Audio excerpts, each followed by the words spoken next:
Oi, gente, tudo bem com vocês? Resolvi sair da toca hoje de novo. Como vocês sabem, né, o céu tá azulzinho, tá mais ensolarado hoje, apesar de não estar tão quente assim, mas nada comparado com alguns dias anteriores que a gente até pegou neve, né? E eu vim também para um lugar isolado para não colocar minha saúde em risco, não colocar a saúde de outras pessoas em risco. E olha, vê se não vale a pena, gente. Olha esse céu azul, o Lago Ontário e minha parceira de criação de conteúdos, minha musa inspiradora Glacier. Olha lá, gente, só curtindo a natureza, olhando, deve ter visto algum esquilinho, alguma coisa assim. E de quebra lá atrás, ó, é o centro de Toronto, o famoso centro de Toronto. Não sei se dá para vocês enxergarem, mas tem a torre ali ainda. Bom, gente, eu aproveito nesse cenário maravilhoso para conversar com vocês sobre a ABNT, Associação Brasileira de Normas Técnicas, e para explicar qual que é a relação da ABNT no seu TCC e por que é tão importante, né, essa função da ABNT no seu TCC, qual que é a importância do seu TCC para a comunidade. Então, olha, caneta e papel na mão, já pega aí seu suquinho, seu refrigerante, sua aguinha, se acomode e vem comigo para esse vídeo.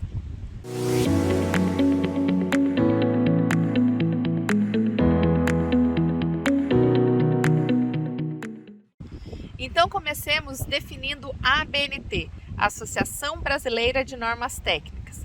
A ABNT é uma entidade privada e sem fins lucrativos, é membro fundador da Organização Internacional de Normalização, a famosa ISO. Então, quando vocês compram um produto que esse produto tem o selo ISO, significa que ele tem um selo certificado de qualidade, que a ABNT está por trás disso.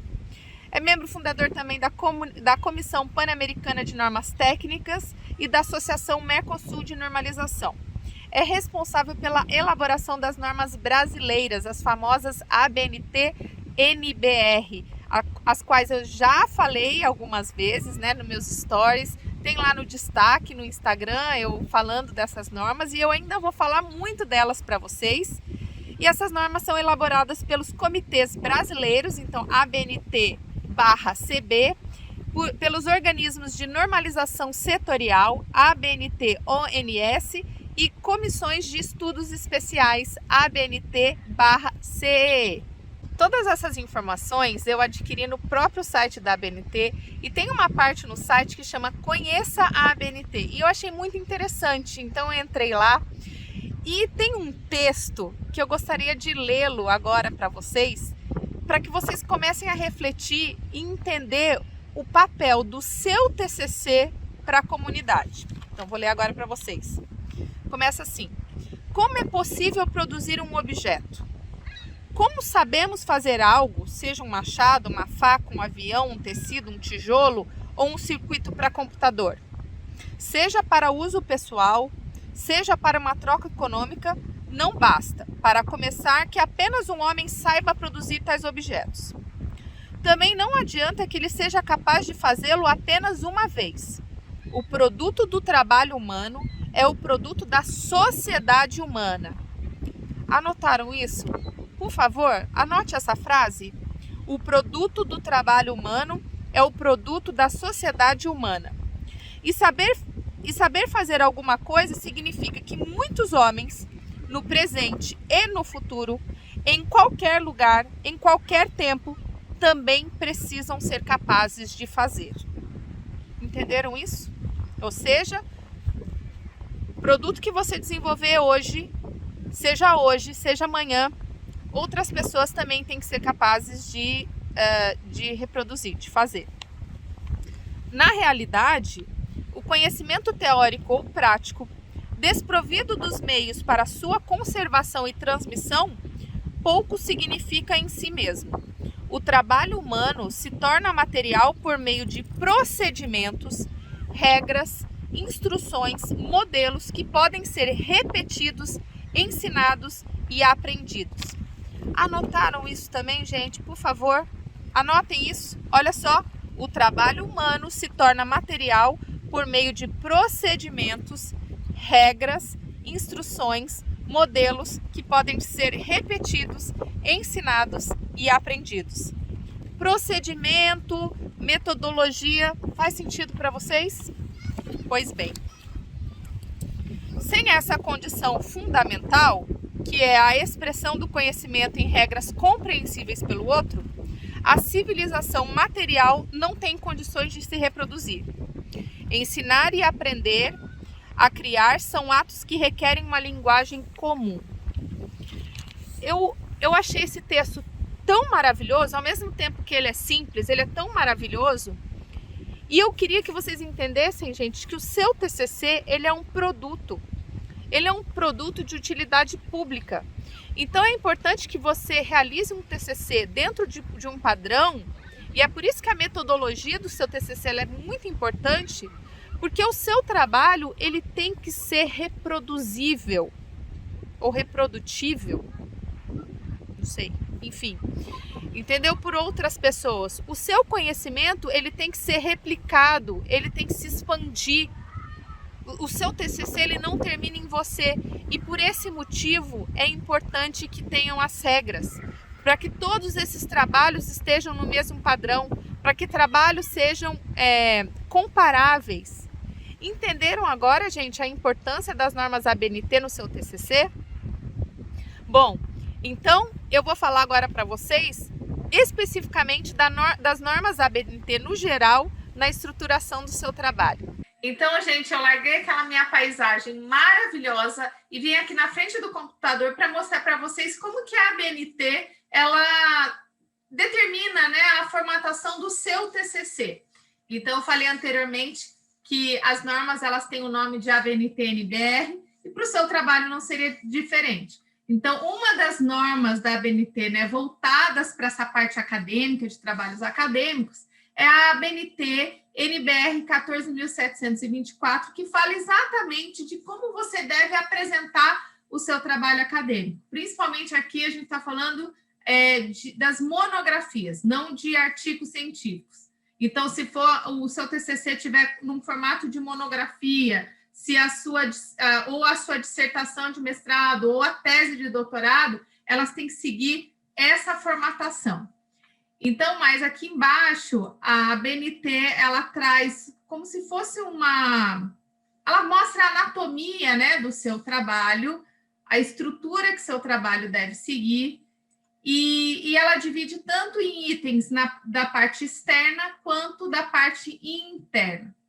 Na parte externa, os itens são capa, que é obrigatório, e a lombada. O que é a capa e o que é a lombada? Então, aqui eu peguei um exemplo de um livro. Essa é a capa e essa parte lateral aqui é a lombada. A lombada é opcional, a capa é obrigatório. O que é lombada opcional? Não significa que se você encadernar o seu trabalho, ele vai ter essa lombada, mas não significa que você vai precisar escrever, detalhar todas as informações que geralmente são contidas na capa, tá? Agora, a capa não tem jeito, é um item obrigatório. Depois, na parte interna, a ABNT ela divide a parte interna em elementos pré-textuais, elementos textuais e elementos pós-textuais. Apesar de, na hora de você apresentar o seu trabalho, ele ter que seguir toda essa sequência, ou seja, dos elementos pré-textuais virem na frente, né, na hora de apresentar o seu trabalho, muitos alunos ficam muito preocupados em desenvolver essa parte primeiro. Porém, essa parte não é a parte mais importante do seu trabalho. Isso aqui vai ser desenvolvido no final. Então, sabe, gente, não fiquem preocupados em escrever a capa, em fazer a folha de rosto, em determinar um título, porque isso tudo vem por último, tá? Só depois de tudo impresso, né, todas as folhas aglomeradas, é que você vai colocar nessa ordem de formatação. Agora, o que você precisa se preocupar de fato? Vocês precisam se preocupar com essa parte dos elementos textuais, porque aqui está o corpo, a substância do seu trabalho, e com certeza vocês também têm que se preocupar com as referências, porque tudo que vocês incluírem de informação aqui nos elementos textuais, vocês vão precisar apresentar na parte das referências. Então, assim, essa já é uma grande dica, já anotem isso, que todas as informações, todas as obras que vocês utilizarem, Organizem ela de uma maneira que ajude a vocês a organizá-las elas no final, tá? Porque todas as referências vão aparecer no final. Bom, dos elementos pré-textuais, existem elementos que são obrigatórios e existem elementos que são opcionais.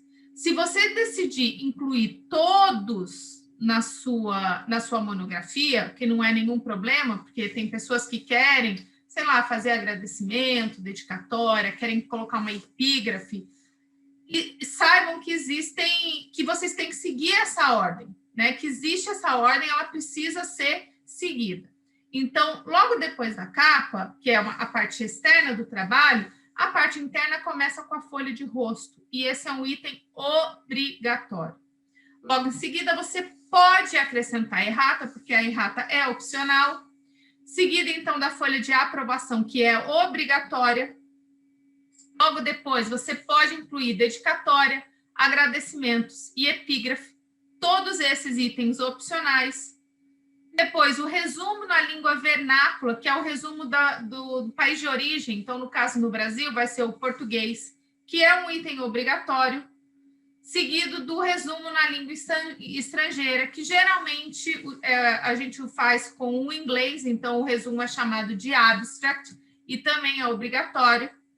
E aí, se você achar necessário incluir as listas, né, que vocês sigam essas ordens aqui, essa ordem, a lista de ilustrações, listas de tabelas, listas de abreviaturas e siglas, lista de símbolos, lembrando também que todas essas listas são opcionais. E, por último, o último item dos elementos pré-textuais é o sumário, e o sumário é obrigatório. Logo depois do sumário, então, começam os elementos textuais, como eu disse agora há pouco, assim, o corpo do seu trabalho, né? A parte importante do seu trabalho. E a primeira sessão vai ser a sessão da introdução, seguido do desenvolvimento, que pode ser chamado, né, ao invés de escrever desenvolvimento, pode vir caracterizado como materiais e métodos ou metodologia, resultados, discussão e, por último, a sessão de conclusão. Todos esses itens aqui, todas essas sessões são obrigatórias. Logo depois da conclusão, começam, então, os elementos pós-textuais, e que, de novo, devem seguir essa ordem. Lembrando que apenas a referência é a seção obrigatória dos elementos pós-textuais. Você não precisa incluir glossário, apêndice, anexo, índice, caso você não queira, caso não haja necessidade. Agora, eu gostaria de chamar a atenção numa coisa aqui.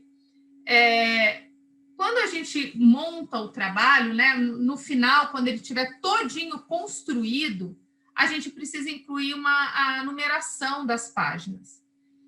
E muitas pessoas começam contando a página número 1 como sendo a capa. Mas a capa, ela é parte de um elemento externo. Então, a gente nunca conta a capa como página número 1. A página número 1, e essa é uma segunda dica que eu gostaria muito que vocês tomassem nota, começa pela folha de rosto. Porém, no entanto, todos esses elementos pré-textuais, eles vão ser contados, porém não serão numerados. Então, o que eu quero dizer com isso? A folha de rosto vai começar a ser a sua página número 1. Então, vamos imaginar que você inclui isso tudo aqui. Então, você inclui folha de rosto, aí vai começar a página número 1, número 2, número 3, 4, 5, 6, 7, 8, 9, 10, 11, 12, 13. Vamos imaginar que no seu trabalho você teve 13 páginas de elementos pré-textuais. Tem gente que tem menos, tem gente que tem mais. Por exemplo, pode ter gente que tem 2, 3 folhas de listas, enfim, né? Então, você vai contar quantas páginas pré-textuais você teve. E aí, a sua primeira página dos elementos textuais, que começam com a introdução, é que vai começar a receber a numeração. Então, se depois de 13 páginas, como no exemplo aqui, a sua página de introdução, que é a primeira página dos elementos textuais, vai ser marcada, então, com a página número 14, sempre no lado superior direito, tá bom? Então, lembrem disso. As páginas dos elementos pré-textuais são contadas, porém não são numeradas. A numeração começa na primeira parte, no primeiro elemento textual, que no caso é a introdução. E aí vocês vão seguir até o final, incluindo, inclusive, os elementos pós-textuais. Outra coisa que eu gostaria de chamar a atenção, que eu vou mostrar para vocês agora, logo em seguida, é que apenas os elementos textuais, eles recebem numeração de seção. Os outros elementos, eles não têm essa obrigatoriedade, tá? Eles não recebem nenhuma numeração. E esses aqui, eles acompanham o texto todo deslocado para a esquerda. Enquanto que todos esses títulos aqui, das seções pré-textuais e pós-textuais, estão sempre centralizados. Então, vem comigo que eu vou mostrar para vocês agora como isso fica num modelo, né, numa estrutura de uma monografia. Então, gente, para elucidar tudo que eu acabei de falar agora para vocês das normas da ABNT-NBR 14.724, eu criei esse modelinho de uma monografia que você pode usar para o seu TCC para deixar mais claro, né, o que eu acabei de falar ali. Então, é o seguinte, começa com uma capa, e aí por isso que eu coloquei tudo pequeno, né, para que vocês possam visualizar melhor. Na capa, sempre tem que ver a instituição de ensino, o nome do autor ou dos autores, o título, se houver subtítulo, o subtítulo não precisa estar em letras maiúsculas, seguido e por último, né, lá no final da página, o local de produção desse trabalho e o ano de produção desse trabalho. Tudo em negrito, letra Arial ou Times New Roman, número 12. Não inventem, não é porque é capa que eu preciso colocar número 14, número 16. Não, tudo tamanho 12. Ou Arial ou Times, ok? Bom, seguido da capa, que é aquela parte externa, o elemento da parte externa do trabalho, a gente começa então com os elementos da parte interna. Então, essa aqui é a folha de rosto. A folha de rosto, ela tem uma simetria com a capa, porém ela não tem a instituição de ensino, já começa logo lá no topo o nome do autor ou dos autores, o título e o subtítulo, se houver, e um textinho de reconhecimento do seu trabalho, né? Ou então, de identificação do seu trabalho. Então, nesse texto está escrito, nesse exemplo, trabalho de conclusão de curso apresentado ao curso X, como requisito para obtenção do título de bacharel ou título de especialista em tarará, o nome do curso, né? E aí o nome do orientador e também, de novo, o local e o ano de produção desse trabalho. Nesse exemplo, nesse modelo, eu incluí todos os itens opcionais, para que vocês pudessem ter uma ideia, caso vocês também queiram incluir no seu trabalho. A errata é um item opcional, mas caso depois dele publicado, se você quiser apresentar alguma correção de algum erro, você vai colocar na página X, você vai indicar o número da página, onde se lê tal coisa, leia-se agora tal coisa, tá? Logo depois da errata, então, vem a folha de aprovação, também bem parecida com a folha de rosto, então começa com o nome do autor ou dos autores, o título, subtítulo, se houver, aquele textinho, né, de identificação do trabalho e a banca examinadora. Então, quem é o professor, qual a titulação dele, a instituição de ensino e uma linha que é o local onde ele vai assinar quando ele aprovar o seu trabalho. Depois, você pode seguir com uma página de dedicatória, uma página de agradecimento, lembrando que isso tudo é opcional, página de epígrafe, e uma coisa que eu gostaria de chamar a atenção de vocês aqui como vocês podem ver, não tem numeração nessas seções, e essas seções estão centralizadas na folha, né? Epígrafe, vocês não precisam escrever epígrafe, vocês podem só colocar um texto, algum texto que seja interessante para você, que tenha feito sentido, né, com toda a sua jornada do TCC. Não precisa escrever epígrafe, é só colocar o texto aqui, mas se você quiser também não tem problema, contanto que ela esteja centralizada e também com letras maiúsculas. Da mesma forma, vai acontecer com o resumo na língua vernácula e com o resumo na língua estrangeira. Todas essas seções são obrigatórias.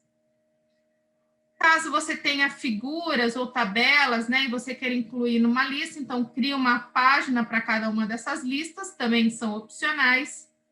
E por último, o sumário, que é uma seção obrigatória dos elementos pré-textuais. E aí, lembra que eu falei para vocês que a gente não conta a capa como página número 1, a página número 1 começa da folha de rosto. Então, somando todas as páginas dos elementos pré-textuais, eu tive 13 páginas, porém, apenas na primeira página dos elementos textuais é que eu começo a numeração. Então, aqui na introdução, eu vou colocar o número de página 14, porque somados, né, anteriormente, eu tive 13 páginas de pré-texto. Já a introdução, como vocês podem ver, ela recebe uma numeração de seção e ela não está centralizada, ela está toda direcionada para a esquerda. A mesma coisa, ó, dos materiais e método, também recebe numeração e ainda você pode dividir em subseções, então fica 2.1 ponto, 2.2, 2.3, tudo referente à parte de materiais e métodos, depois resultados, discussão e conclusão. Ou seja, existe um padrão para os elementos textuais. E essa parte é a parte, assim, fundamental do seu trabalho. Parte dos elementos textuais, começando com a introdução, metodologia, resultados, discussão e conclusão, é o corpo do seu trabalho. Logo depois, então, tem início as sessões pós-textuais, começando com as referências que são obrigatórias.